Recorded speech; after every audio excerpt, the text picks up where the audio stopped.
basically mail it in, and I was able to vote today, but when we got there around 3 o'clock, 2:30, 3 o'clock, they basically said, you can't vote right now, you can only vote after 5 p.m.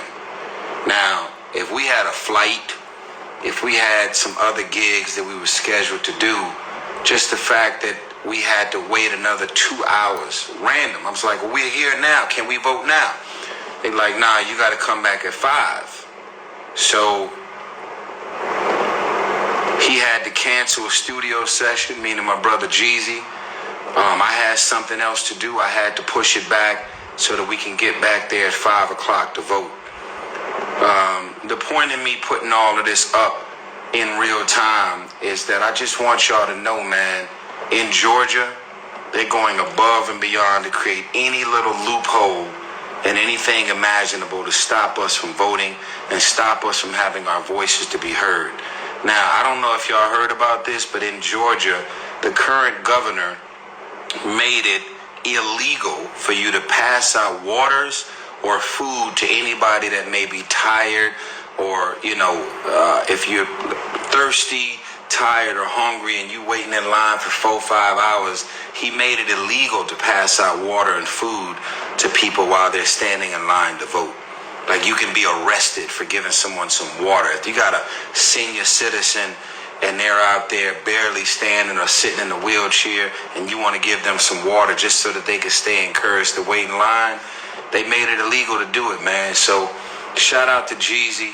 We were determined to get it done. We were both able to vote today, but it was definitely challenging. And I think outside of that, I want y'all to know that everything about the energy that was happening in there, all the black folks was walking up trying to accommodate and help me and Jeezy. All the white folks in there, be honest with you, the energy was just like, weird towards us. And then when I left, after I finished voting, I got followed by 2 girls, 2 women, 2 Karens in the parking lot.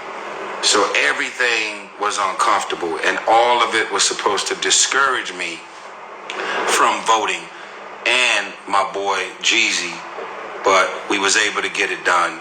And so in our minds, we like, man, we normally get the VIP treatment, we get the love, we get the energy. But man, if they put us through all that shit, I can only imagine what everybody else is going through.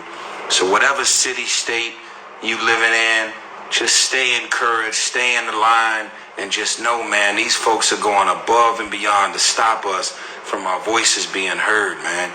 We look at documentaries all the time about John Lewis and Dr. King and everybody that dealt with abuse and blatant racism and murder and all the above that they dealt with just for us to vote.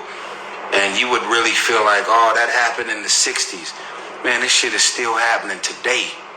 And so I just wanted to jump on, man, and just tell y'all that's what ended up happening to me and Jeezy. And y'all stay encouraged, man. And if you did not make it to the early vote and you wasn't able to vote today, get your absentee ballots in. And if there happens to be a runoff between Stacey Abrams and Governor Kemp, you can register to vote then, and you'll be able to vote then in the runoff to make sure that we get Governor Stacey Abrams in the building, all right? Wherever y'all are, man, stay in line, stay encouraged, and if you're not into politics, I'm right there with you. Let's just do whatever we got to do to make sure our voices are being heard, man. This shit is really triggering, and it really hurts to know that they going this far to stop us from being heard. Peace, y'all.